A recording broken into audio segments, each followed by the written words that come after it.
video editing မှာ professional ဖြစ်ဖို့ keyframe ကောင်းကောင်းသုံးတတ်ရင်ရပြီ keyframe တစ်ခုတည်းသုံးတတ်ရင်ကိုတင်းရဲ့ editing skill ကတော်တော်လေးတိုးတက်လာမှာပါဒီ video မှာ keyframe ဘယ်လိုသုံးလဲဆိုတာကိုပြောပြပေးမှာပါအဆုံးထိလိုက်ကြည့်ပေးကြပါဦး CapCut ထဲမှာကို edit လုပ်မဲ့ video တွေကိုထည့်လိုက်ပါ keyframe ထည့်ခြင်းတဲ့ video ကိုထောက်လိုက်ပါအဲ့ဒီမှာ video အောက်ထောင်နာက3ခါပေါင်းပုံစံလေးနဲ့ဟာကို keyframe လို့ခေါ်ပါတယ်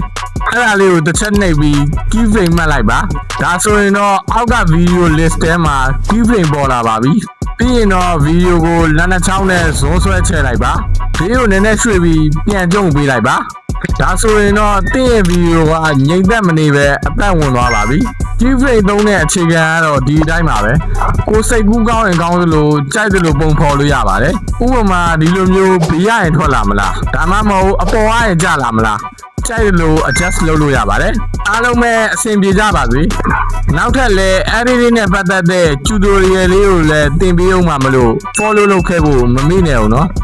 နောက်ဗီဒီယိုမှာပြန်တွေ့ကြမယ်နော် bye